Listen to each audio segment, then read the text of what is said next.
इसी के लिए तो मैं रो रही हूँ।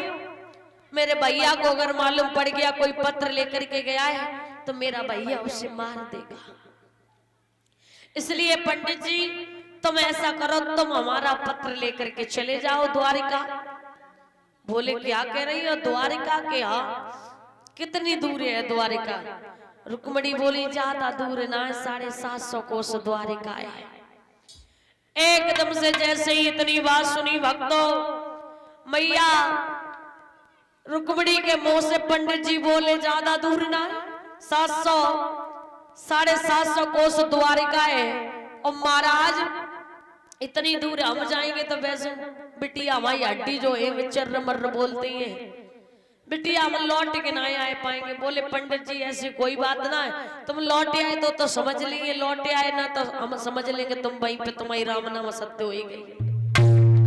बोले बिटिया ऐसा करो, हमारा शरीर अब द्वारिका पहुंचने के लायक नहीं है, हम तुम्हारा पत्र नहीं ले जा पाएंगे। रुक्मणी बोली पत्र नहीं ले जाओगे तो हम तुम्हारे सामने ही मर जाएंगे। अब पंडित जी जो रहे वो डर गए, कहने लगे पत्र लिख दो बिटिया। उसी समय रुक्मणी से जब ये कहा पत्र लिख दो तो उसी समय मैया रुक्मणी जो है वो पत्र लिखने लगी है भगवान कन्हैया के लिए। अरे कुल अपने की चाहो जो मोहन और हमेली बाई ले जइयो कन्हैया जइयो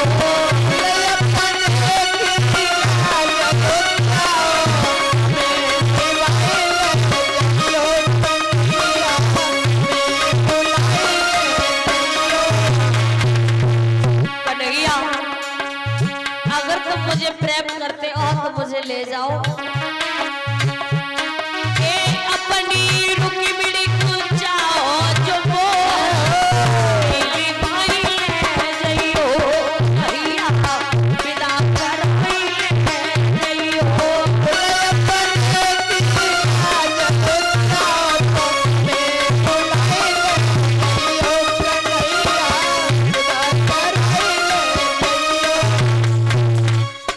पत्र में लिखा, हे श्याम, मैं बचपन से तुमसे प्रेम करती हूँ, तुम्हारे साथ में विवाह करना चाहती हूँ। अगर तुम्हारे साथ में विवाह नहीं हुआ ना तो मर जाऊंगी, लेकिन किसी और की दुल्हनिया नहीं बनूंगी। इसलिए ऐसा करो तुम मुझे लेने के लिए आ जाओ। और इसी बीच में 101 रुपए श्रीमान इनाम सिंह और इनका कहना है एक भजन सुना दो, दिल में रोले गो सामरिया। सुना देंगे, भी थोड़ी देर इंतजार करो, है ना। इधर भक्तों पत्र लिखा, ब्राह्मण देव ने वो पत्र लिया।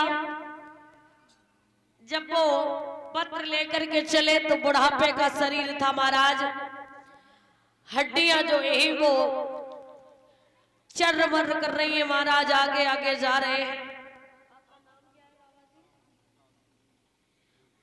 और इसी बीच में श्रीमान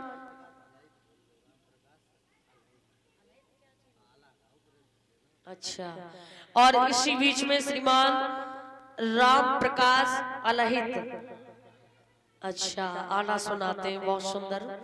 और ये बाबा जी 101 रुपए से मेरा सम्मान कर रहे हैं। देखिए मैं आशीर्वाद तो कुछ दे नहीं सकती हूँ, हमारे बाबा जी की उम्र के हैं, तो मैं आशीर्वाद की कामना करती हूँ। बोले आनंद कंद भगवान की।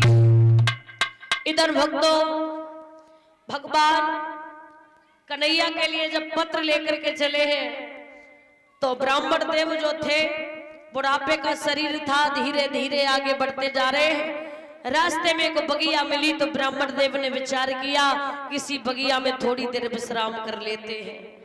और जब बगिया में विश्राम करने लगे, गुनगुनाने लगे हैं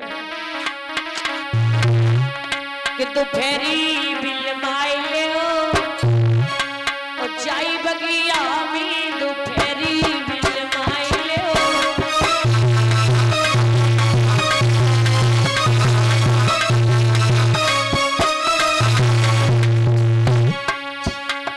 दोपहरी बिल माइले जाई बगिया में दोपहरी बिल माइले।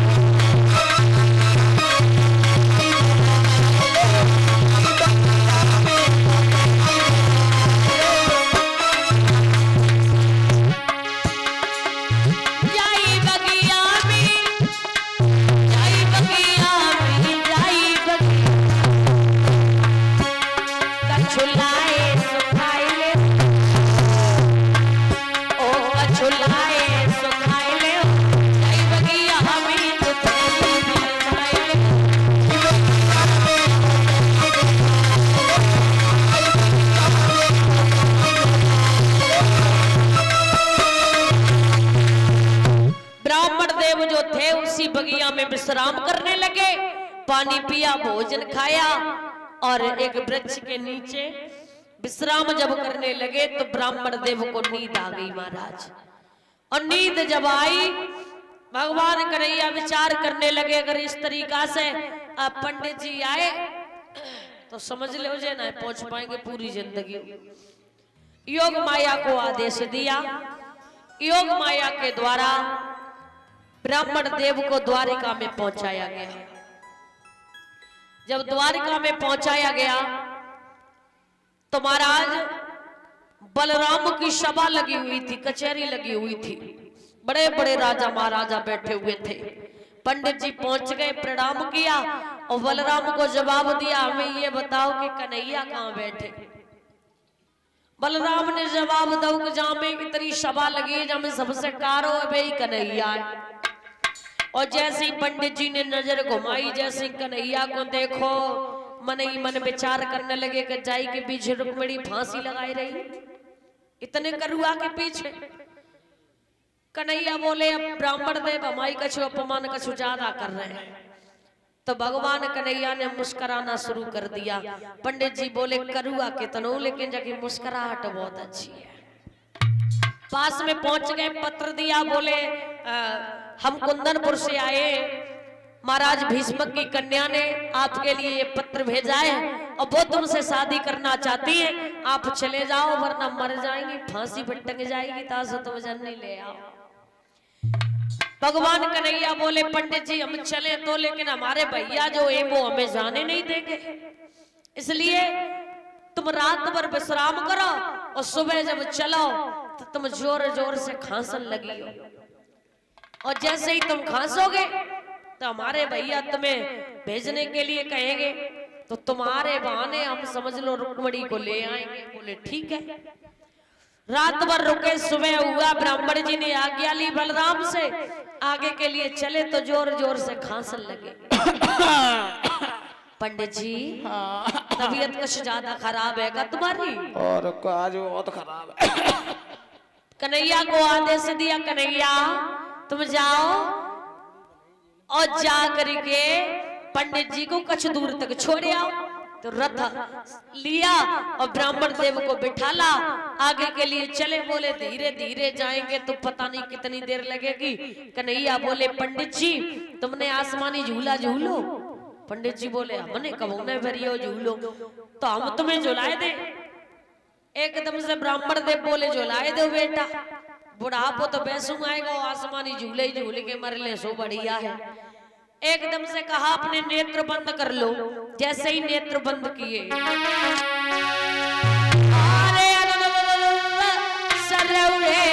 स्वर्ग में भैया जाई।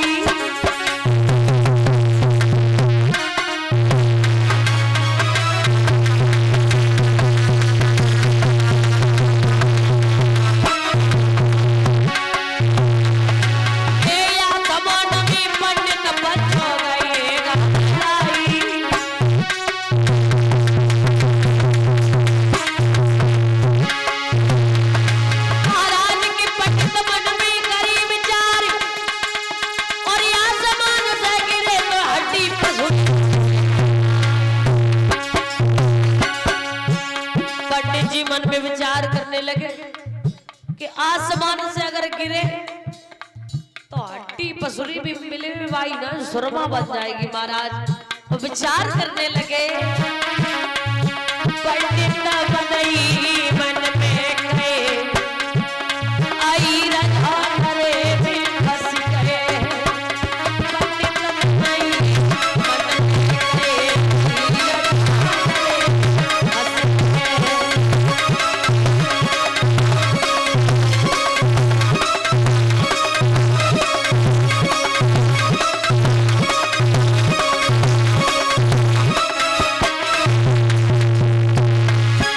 जहाँ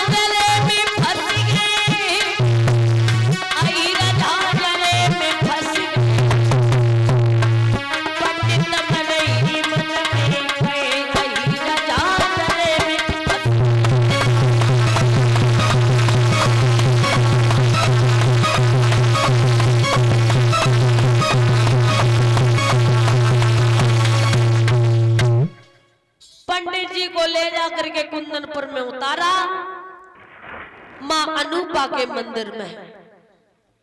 एकदम से पंडित जी से कहा ऐसा करो, अब तुम चले जाओ और हम यही खड़े हैं, क्योंकि सेना बहुत लगी हुई है, मालूम पड़ गया तो बवाल हो जाएगा, रुक्मणी को यही भेज देना। बोले ठीक है। पंडित जी गए रुक्मणी के पास। रुक्मणी ने जैसे पंडित जी को देखो एकदम से बोली, पंडित जी कन्हैया कहाँ है, कन्हैया कहाँ है?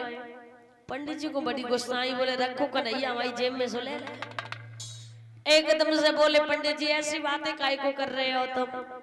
बोले क्या बताएं, तू फांसी लगाई रही, जहर खाई रही, तो हम तुझे समझ रहे कि कन्हैया जन कितनो सुंदर होए, लेकिन इतने कारे कन्हैया से तू प्रेम कर बैठी। तो एकदम से रुक्मणी बोली पंडित जी तुम एक बात नहीं